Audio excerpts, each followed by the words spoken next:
appreciate that. Usually I'm referred to as a robot by a lot of my friends and family, so I'm glad to be known as a human being. I'm not an AI agent, I promise. You don't change the world by necessarily talking to 50,000 people. You change the world by talking to 5 people, and then if those 5 people talk to 5 people, that talk to 10 people, that talk to 15 people, all of a sudden you make a big impact. So everybody thinks I had this brilliant plan that when I was 6 years old and I'm in kindergarten, I'm gonna work for the CIA. No. It was the best security and the best technology in the world, but you can't secure stupid. You're listening to the Ransomware Rewind, where we break down the latest cyber threats, data breaches, and security solutions that matter to you and your business. Stay secure. Stay informed. Enjoy the show. Welcome to the Ransomware Rewind podcast, where we put a human face behind cybersecurity. And today our guest is the one and only Cyber Czar. He actually was a hacker for the CIA. He's gone on to have successful companies. He's the host of the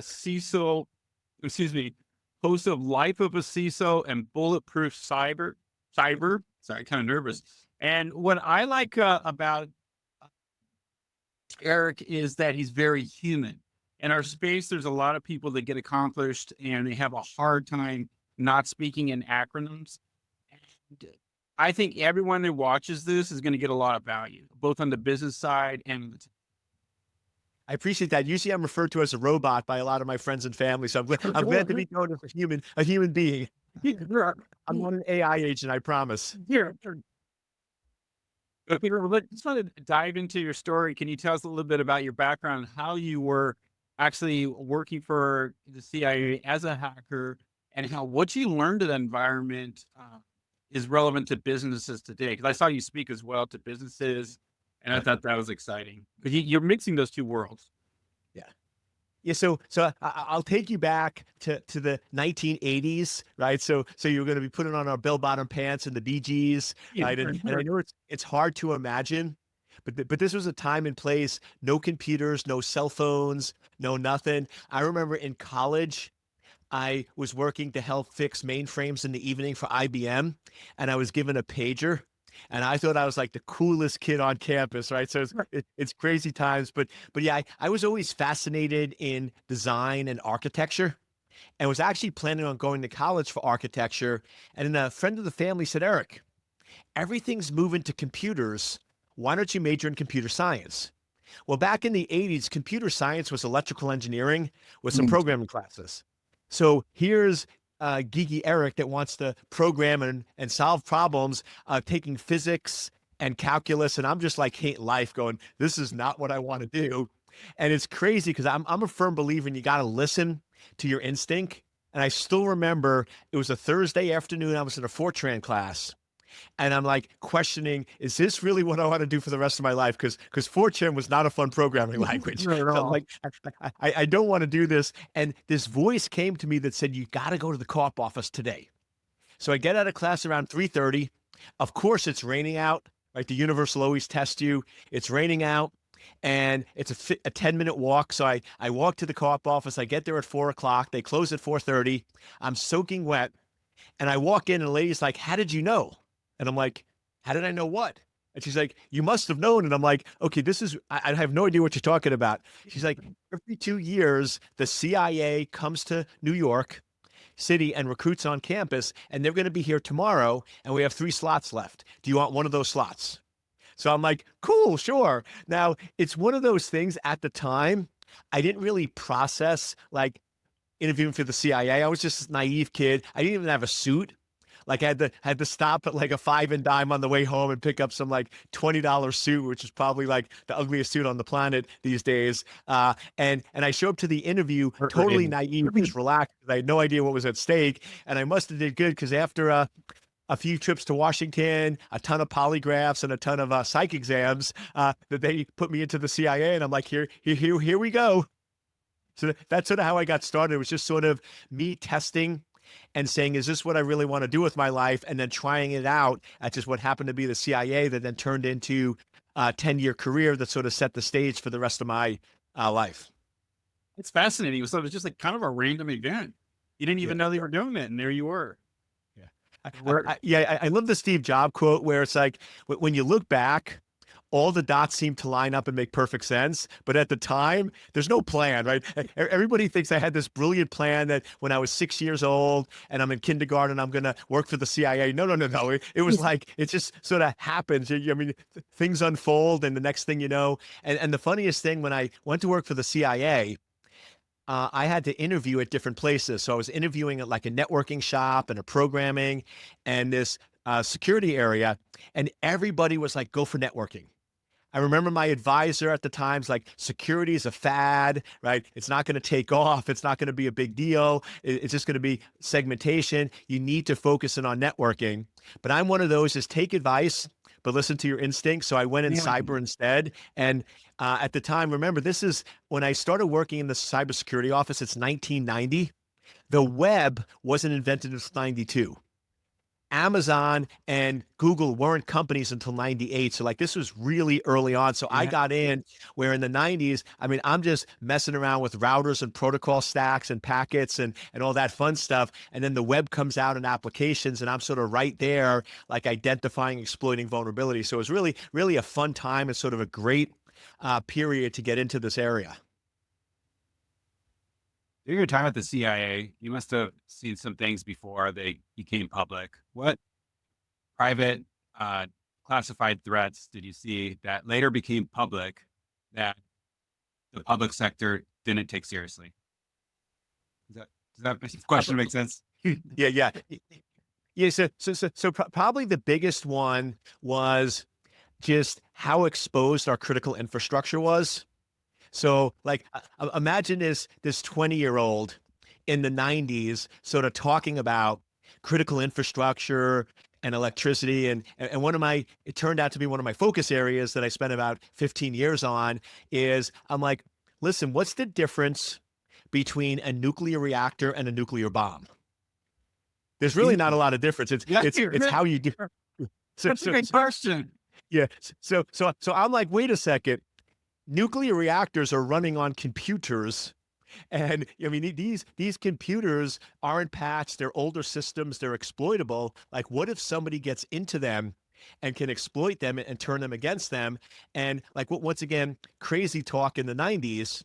And then, of course, Stuxnet comes out, right, with the Iranian nuclear reactors, the System 7s of the Siemens PLCs, and essentially exploitable. And then what a lot of people don't even realize with that is that exploit of Stuxnet, it wasn't a one-off. It was actually implanted in to the System 7 and manufacturing. And there's many other countries that actually use those systems. So it was one of those where it was like, okay, we were able to attack Iran, but all these other countries also have vulnerabilities. And how are we going to protect and secure that from that being used against us?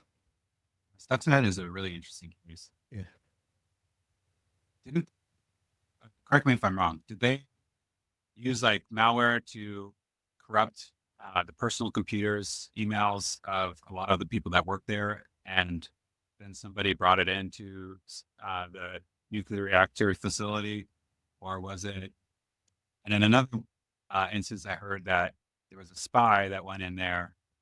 And he had this like special malware that go from his chip to the software there through the air. Do you remember the details on that? Yeah. So essentially, it was code that was put in during manufacturing. So basically like a SolarWinds type scenario where you basically go after supply chain, but the code was dormant. So you had to get a way to activate it. And as you know, nuclear reactors are typically air gapped and segmented. So this part of the story is open to debate of how they got it. But the version I heard was one of the engineers was at a trade conference and targeted and given a USB drive. And then he took the USB drive back in to the facility, and at his work computer that was behind the air gap, he plugged it in, and then plugging in that USB activated the malware on the system. So yeah, there's always, as you know today with attacks, there's always a human element. Like very rarely do you break into a computer system without exploiting a human somewhere along the way in either a social engineering or those types of things. So yeah, somehow the engineer got a USB drive, plugged it into the computer, and then that's what activated the malicious code. So that's one of the things I always say is you can have the best security and the best technology in the world, but you can't secure stupid. Very true. Well, back then, I don't think they thought that was a way that most people got in. But nowadays, people are still doing dumb stuff, picking up USB drives out of the parking lot of their office.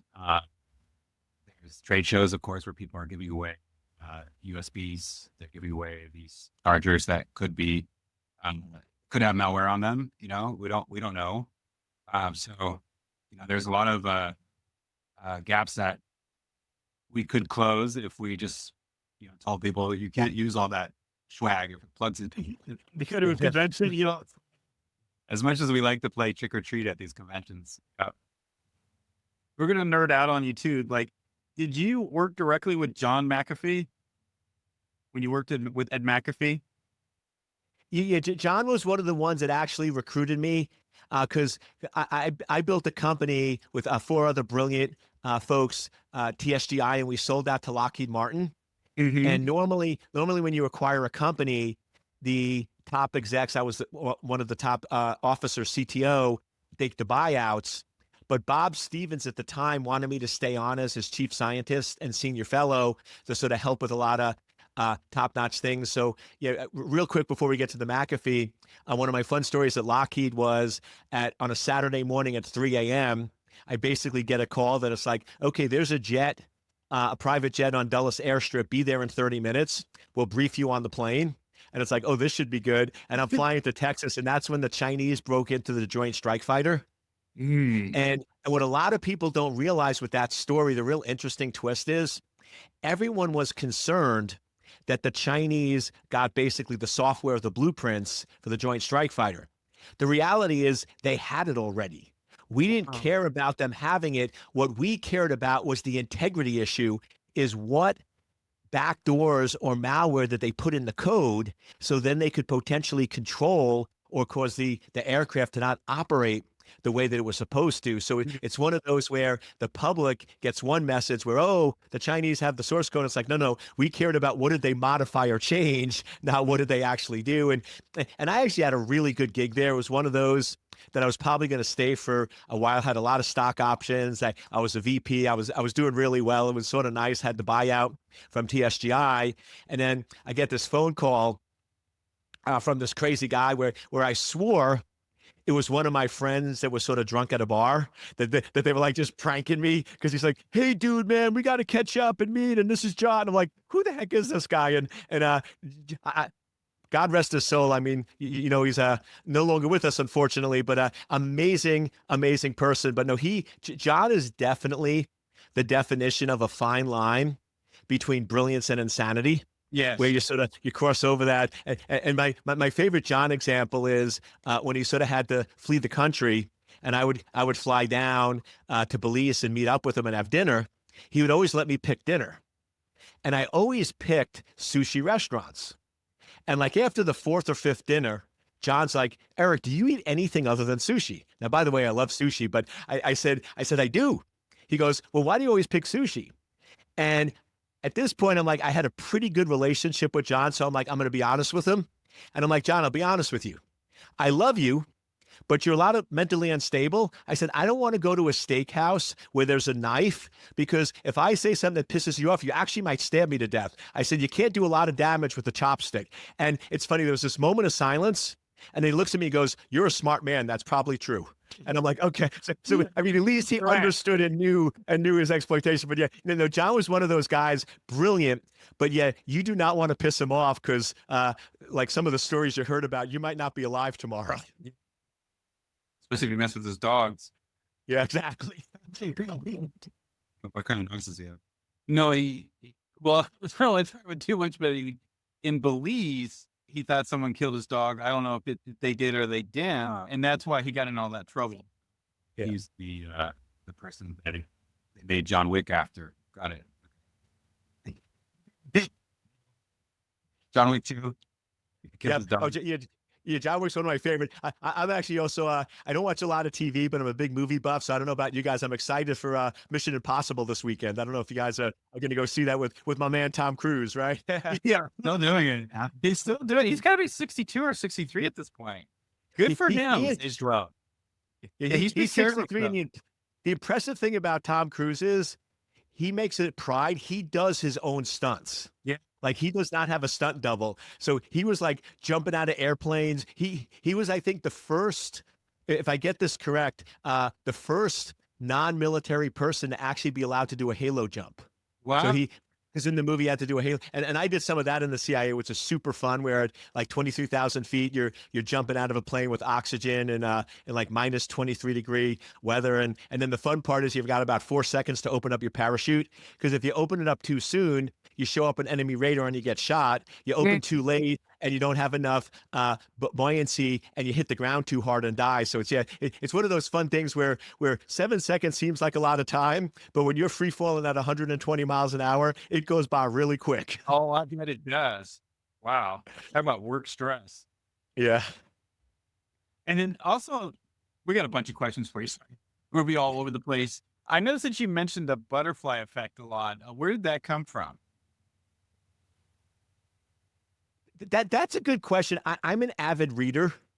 I love reading, and I only read nonfiction. Like I love reading sort of biographies. I read a lot of self-help books right now. Sort of going through, I like reading sort of the classics of modern day sort of stuff. So I'm going through a lot of those old ones. So I don't remember which book I got it from, but it's one of those where it's sort of my philosophy on life, where I try to leave everybody better off than I left them. Like always try to leave nuggets of knowledge and stuff, which some of my kids' friends love me because any of their friends that come to the house, I'm not that dad that like goes, where do you go to college? I'm going to go in and basically teach them and give them nuggets of knowledge.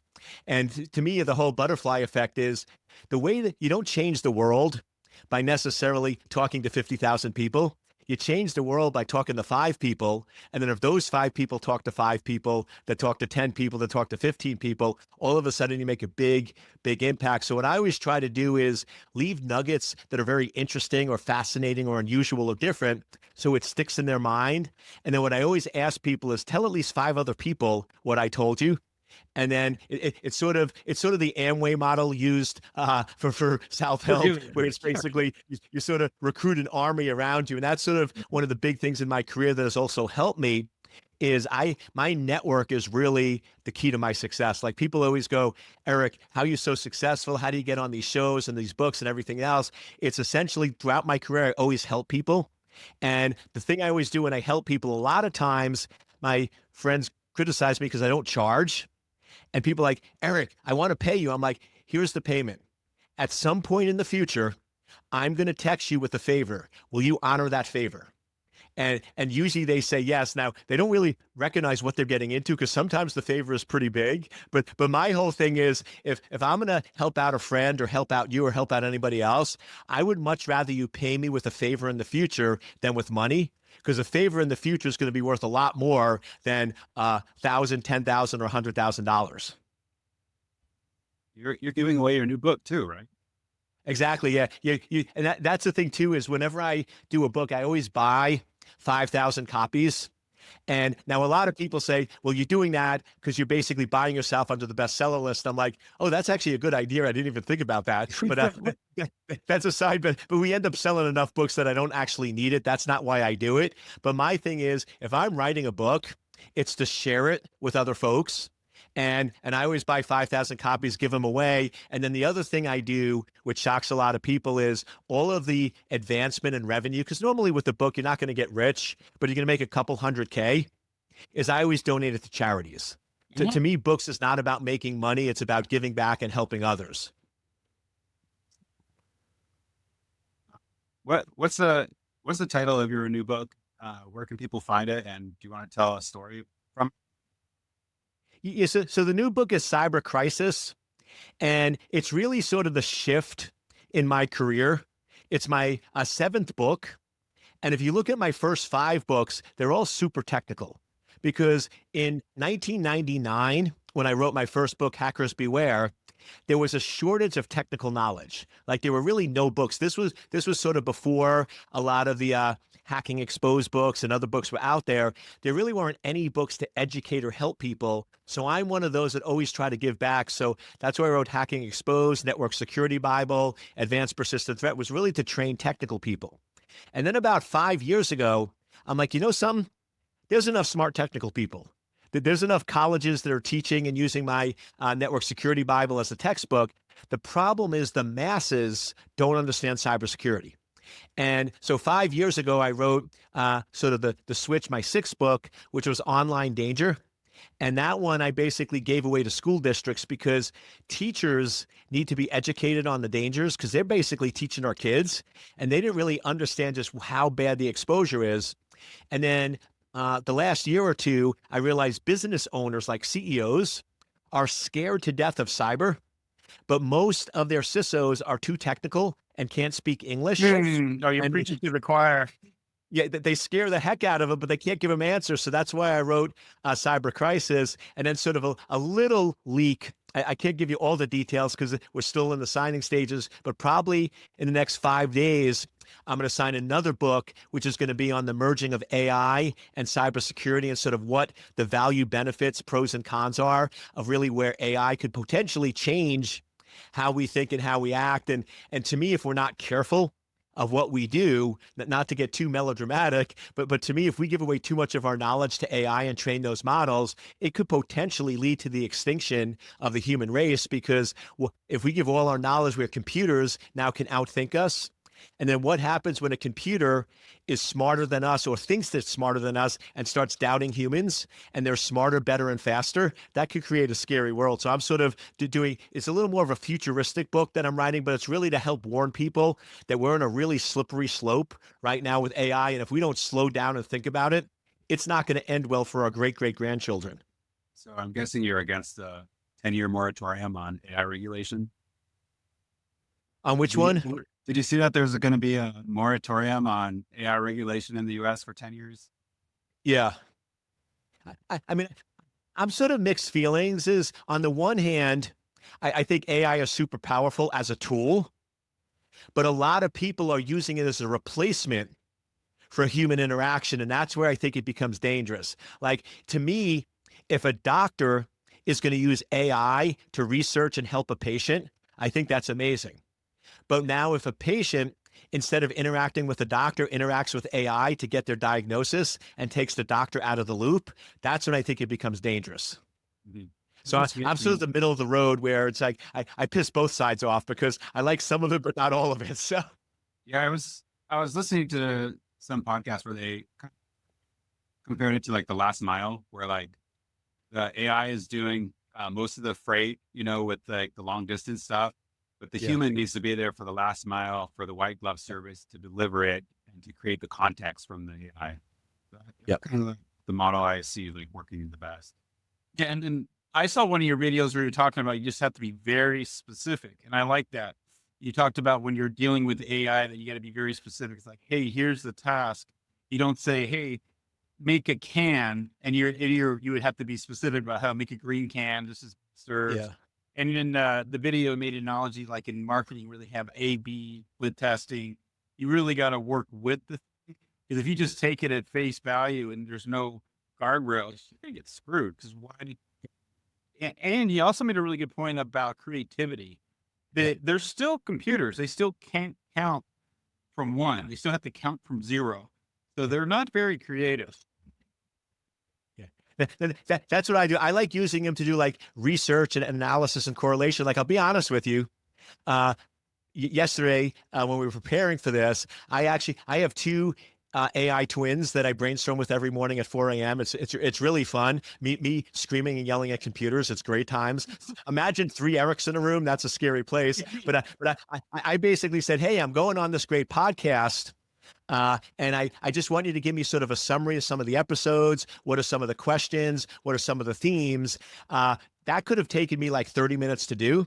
AI gave me a great summary of your two backgrounds and the questions and things like that. It gave me a one-page summary so I could read and be prepared, but I still showed up. And I think that's the trick is if we get to the point where I send my AI agent to do interviews, that's when we lose the emotional touch. Yeah, because we're not talking to a human. What did AI say about us? It actually said really good things. Hey, I'm here and must have said good things, right? If it said bad things, I wouldn't have said. You wouldn't risk your reputation. Cancel the Freddie Vieira. No, I'll be honest with you. The thing it said the most that I really liked is very friendly, down to earth, and easy to talk to. So I'm like, cool. I'm going to get along well with these guys. Yeah. Speaking of which, part of what you do is coaching CISOs. Bulletproof cyber being one of the entries where people can get to know you. How do you transition like a head engineer, manager of IT, or even a technical CISO into a board member level CISO? The short answer, which is sort of a little bizarre, is you sort of have to get a personality, and you sort of have to speak a new language. And that was one thing why I transitioned, is because I realized I was doing well in my career. Like I was making a lot of money, and I was the brains behind several companies. I mean, that was one of the reasons we talked about John McAfee. I basically helped them revamp their entire product line to help them sell to Intel. But what I realized is a lot of people didn't really like to be around me. And I wasn't really invited to a lot of the board meetings and everything else. I sort of joked they would open the door and throw in some Taco Bell. If you want me to be motivated, give me Taco Bell and Mountain Dew. I'm old school, and I'll do anything for you. I'll be loyal to you to the end of the day, especially if you do extra nacho cheese sauce. That stuff's great. So Are you I was always sort of like, or are you hiring OG Mountain Dew or Baja Blast? no, I'm old school. You just got to go with the straight green stuff, right? But the Baja Blast isn't bad either. So yeah, it's good too. But so I realized, hey, if I really want to expand my career, and I was looking at other folks, and what I realized, like with Bill Gates and Paul Allen and all them, they didn't make their money on selling the companies. They made their money on the investments that they made. And as I told you, people relationships started becoming really important to me. So I started going to a lot of these events like Tony Robbins and Brendan Burchard. And what I realized is I was the only geek in the room. Like most technical geeks would not go. I mean, to Tony Robbins, he's amazing, but it's freaking weird, my friends. Like you're sitting there dancing and hugging people and back rubbing, and I'm like, this is just like way out. There's way too many people touching me. It's like way outside of my comfort zone. I mean, that's the normal geek crowd. It definitely isn't. And what I realized is that a lot of technical people are just never trained on business. They never trained on profits, revenues, and all that. And most of us, during my security career, I was always trained on make the system as secure as possible. And like one of my beliefs for the longest time, which was false, is security is more important than the business. Like if there's something that could go in and negatively impact the business from a cybersecurity standpoint, you shouldn't do it. And what I quickly realized is that's false. If cybersecurity negatively impacts the business, you're wrong. You have to show how it's a business enabler and how you can enhance and help the business. And so I started taking business courses, reading business books, reading spreadsheets, P&L statements and all that stuff, and realized, oh, wait a second.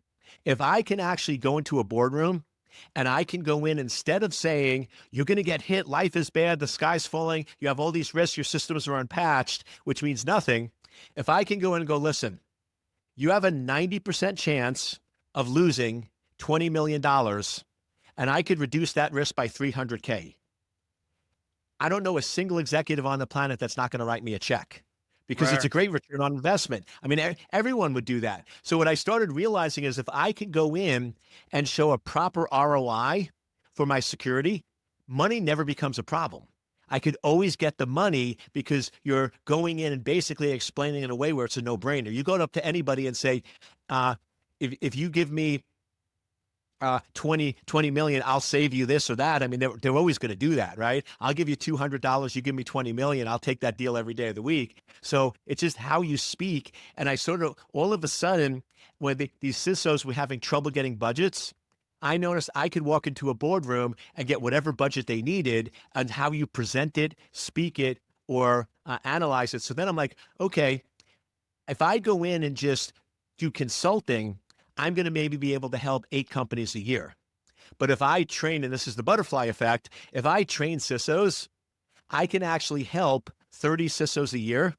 And now that's 300 companies in 10 years. And then those CISOs train other CISOs. So that's why I'm like, contrary to many people where you hold your knowledge inside, I'm like, what if I share my knowledge with the world? What if I share my knowledge with other CISOs to make them smarter and better? And that's sort of where I'm going for the next couple of years of my career, is just sort of sharing that knowledge of how to speak business, how to be likable, how to build rapport, how to go in and do ROI on your security. And then all of a sudden, we're going to make security people so much more successful.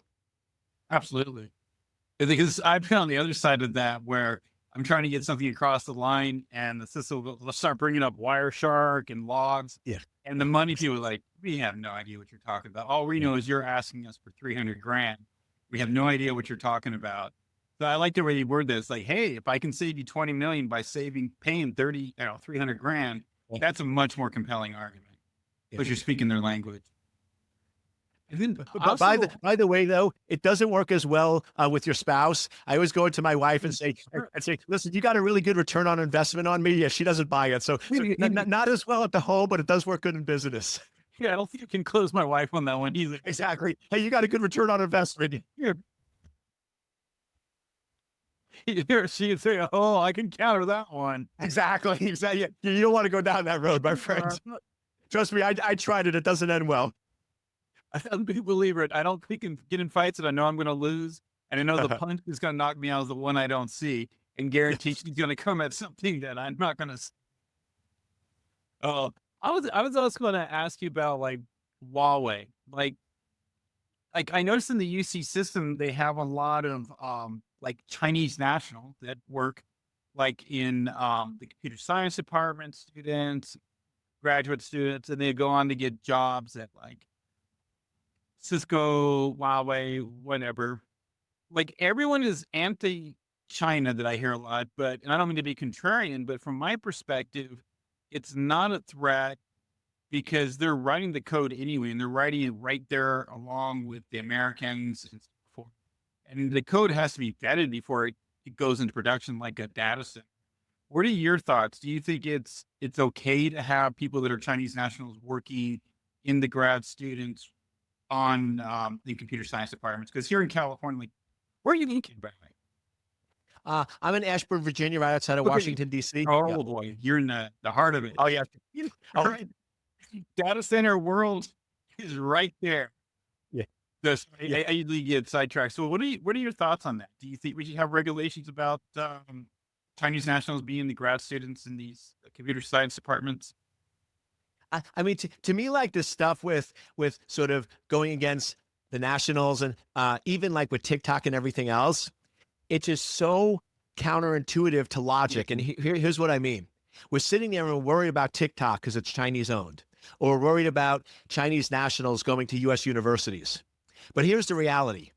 Take any electronic that you rely on.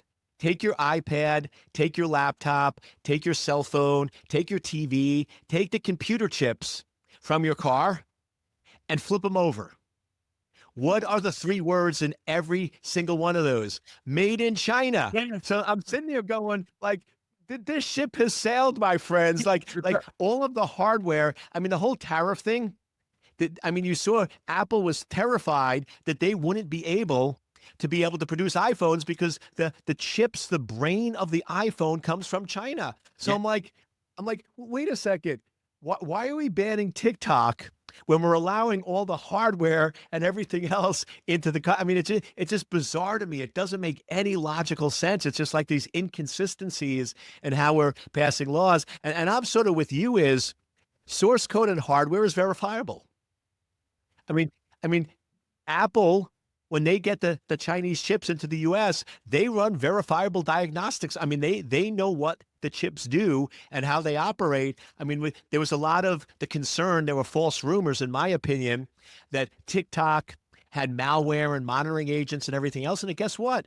They gave us the source code. I looked at the source code for TikTok, and there's no backdoors. There's no malware. Now, yes, could there be social manipulation and other factors? But that's going to happen anywhere else. But it's one of those where it's like we'll hand select one or two areas and say China is bad, but then in other cases we trust them and use their technology to basically run our entire infrastructure.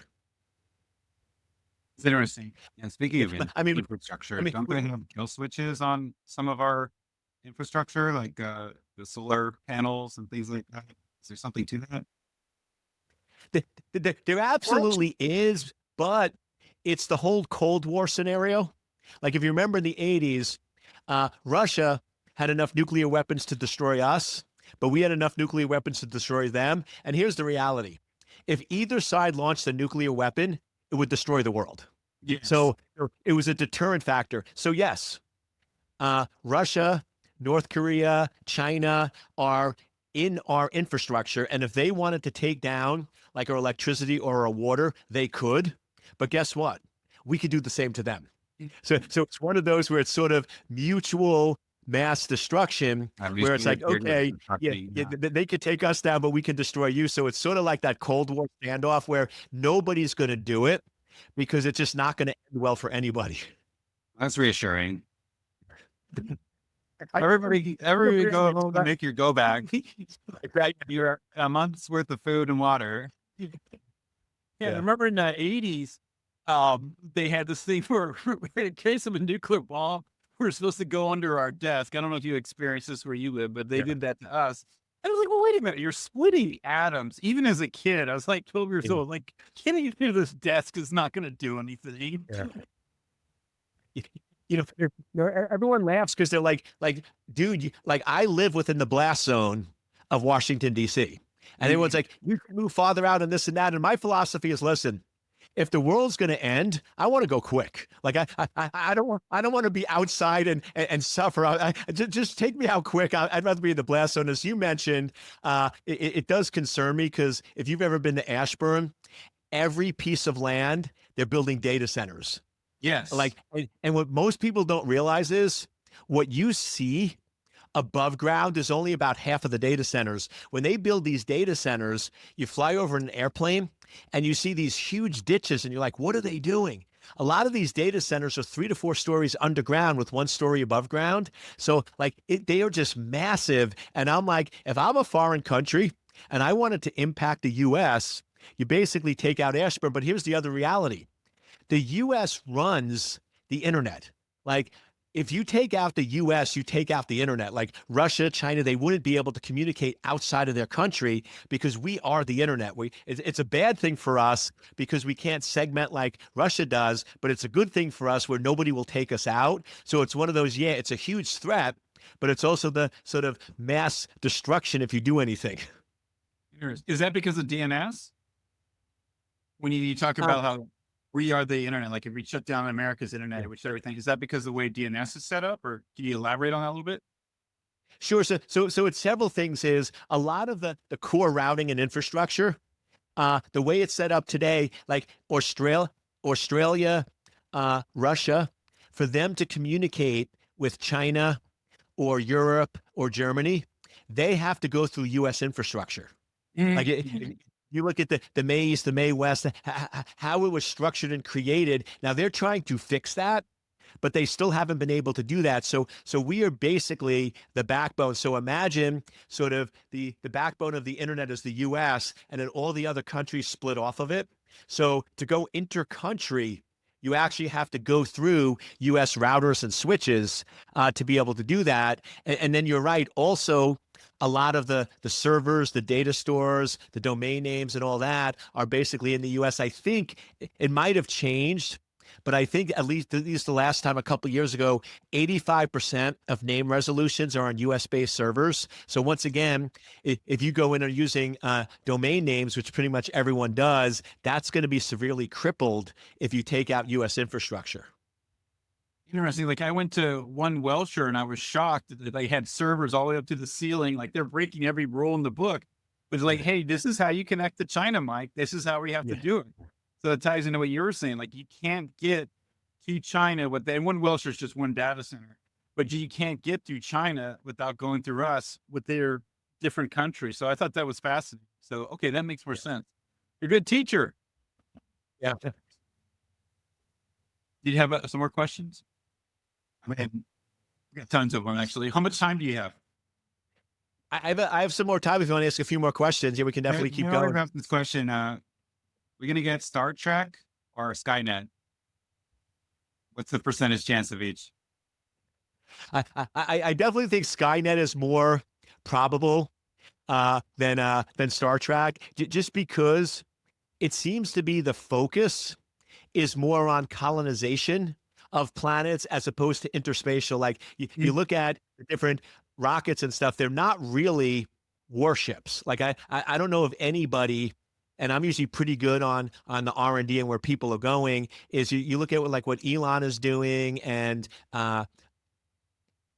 Jeff Bezos and all those guys, they're really trying to build space travel, not warships. Like I don't know anybody who's actually building an intergalactic warship that can go in and target or attack other parties. However, you look at the satellite infrastructure and how that's going and all that. I definitely think that's going to be much more likely probability of sort of tracking. And I think the bigger concern is a lot of these Hollywood movies that we thought were sci-fi. Like to me, the one that is getting very close to reality, which is scaring me, is Minority Report, where you can actually go in and they're actually doing this now where they're monitoring and analyzing people's behavioral patterns and saying this person has a 90% chance of committing a crime or murdering people or doing other things. Now, here's the question. Crimes. What do you do with that? Like if you go in and say, okay, that there's somebody that has a 90% chance of killing somebody, but he hasn't killed anybody yet, is that really a threat or is not it really comes up with a very big moral ethical dilemma of what do you do with that data now? Do you go in and monitor them? Do you isolate them? Do you put them in their own camp, which really isn't fair because they haven't done anything wrong yet. They just have a probability of doing it. Right. And you can use that data against anyone. Exactly. It could be the observer effect, really. You watching them and causes them to be more paranoid, which causes them to actually do the crime, or something like that. I think it's really getting close to that, especially with all the data and data brokers out there and the way that AI is able to look at big data and take conclusions from it. So yeah, I never thought about Minority Report. We are getting closer to that. No, and you hit the nail on the head is the power of psychological influence. Like if you go to a kid in 7th or 8th grade and you say, you're not good in math. Math is not your specialty. You shouldn't major in math. Most kids are impacted for the rest of their lives where they're thinking they're not good at math. So what if you go to somebody and you're like, listen, just so you know, you have a 90% chance of killing somebody and you plant in their head, like you said, are you triggering them now to actually commit the crime? So I was thinking it's very interesting. It was just a fantasy at that point. Exactly. Don't take me out of context. You guys are definitely not those categories, so we're good. Don't fall into that. It's a mild-mannered insurance broker. Exactly. With the fancy office with the little glass. I love it. I love it. And that's pretty. This has been incredible. Like, do you have anything else? I mean, we have a ton of questions, and I'd love to do a part 2 and talk more about like how CISOs can talk to boards and all that stuff. But I think maybe you can bring us home. Yeah. So love to come back on a future show. But to me, the big thing I always leave with everyone is the best way to sort of create the future is plan it. So this is a challenge I always leave with everyone, which shocks everyone. But basically how I live my life, how I decide what to do on a daily, weekly basis is I have a 15-year plan. So I always challenge people is instead of everyone sets yearly goals and they're ridiculous because you never achieve them and they're not really based on any foundational things and they're not really realistic. But if you think 15 years out, you can dream, and I believe anybody can do anything in 15 years. So to me, if you really sort of want to be successful and live the best life, don't be thinking 6, 9, or 12 months out. Think, what do you want to be? Where do you want to go? What do you want to have in 15 years? And then that starts to shift reality very quickly and very fast. Where can people find you, Eric? Dr. Eric Cole, DrEriccole, Instagram, YouTube, LinkedIn.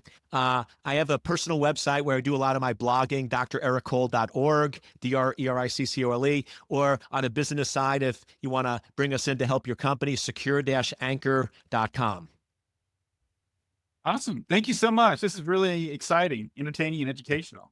Yeah. So Good night. I had a great time. And I these are my favorite podcasts where we just sort of, the three guys sit around and chat and have a good time. So appreciate you guys having me. Thank you so much. Thank you.